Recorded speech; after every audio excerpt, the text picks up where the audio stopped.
Hi, and welcome to this chapter of the On-Prem Masterclass Series. I'm Tim Day, a principal running the New York office. During my 20 years of helping consumer products, retailers, and media companies selecting the right solutions for their digital media workflow needs, I've come up with a lot of valuable tips and tricks that I'm here to share with you today. I recall that during my early days of implementing digital media solutions, it used to cost over $1 million per terabyte to store content. Things have changed a lot since then. Now, there are many vendors that we can look at during the digital media ecosystem implementation process. Outlined in this chapter, I will cover the process for selecting the right solution to meet your unique needs, some best practices to follow, as well as some common pitfalls to avoid. We'll cover the 4 key steps to choosing the right solution. Step 1, conduct market research. Step 2, conduct a request for proposal or RFP. Step 3, conduct demos of the down-selected vendors from your RFP. And optionally, Step 4, conduct a proof of concept. In the past chapter, we covered capturing and prioritizing your requirements. Now let's put those to good use. When selecting a solution, you should always leverage a data-driven evaluation process. This compares the candidate solutions against your functional and non-functional requirements. Step 1 is to conduct market research. You can do this in several ways. I would highly encourage you to look at analyst reports. For example, you have Gartner, Forrester, or even their specific companies specializing in digital media vendor analysis.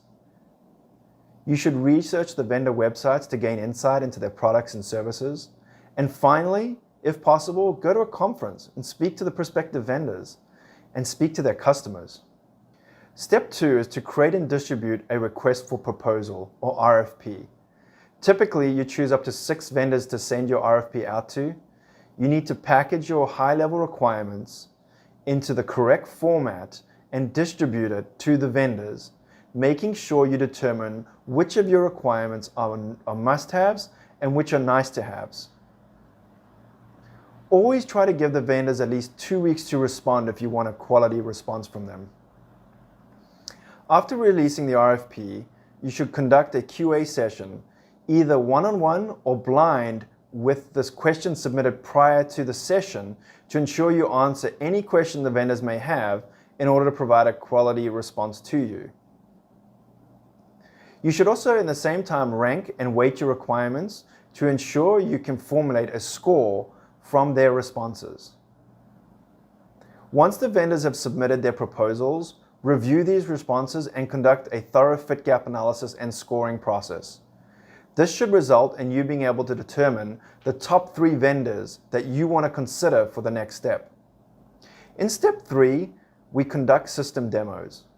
During the RFP process, start by preparing for the demos by creating demo scripts and scorecards with the appropriate category weighting.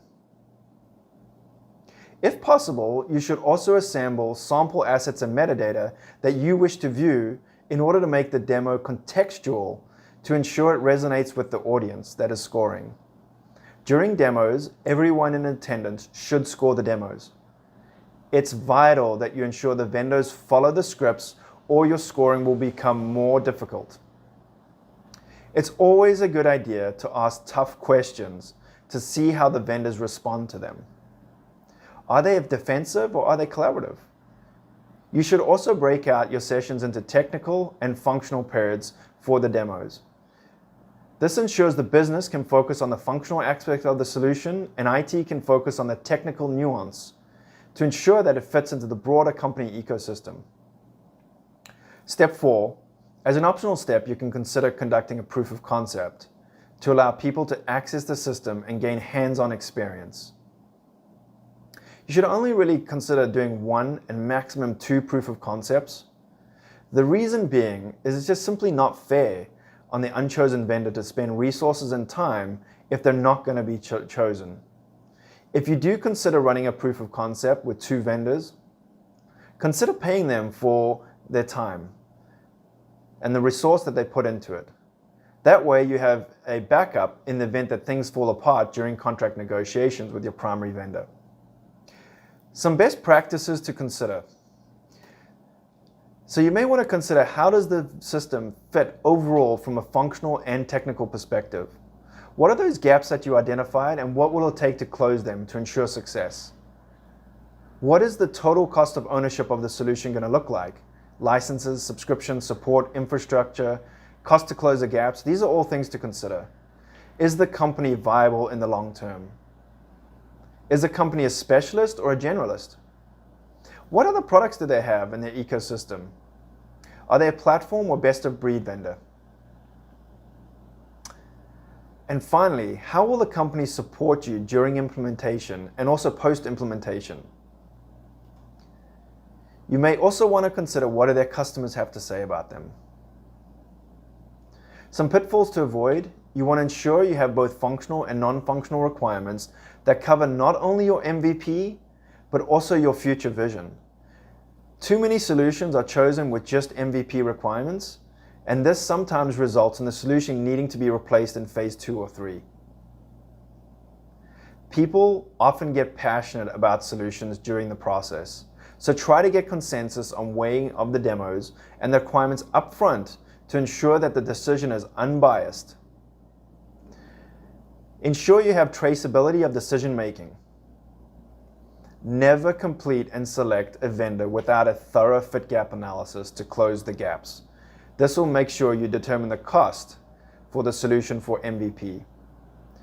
Consider seeking the help of experts in the space to help sure you cut through the marketing hype from the vendors. Be sure to join us in the next chapter as we guide you through the process of implementing your system.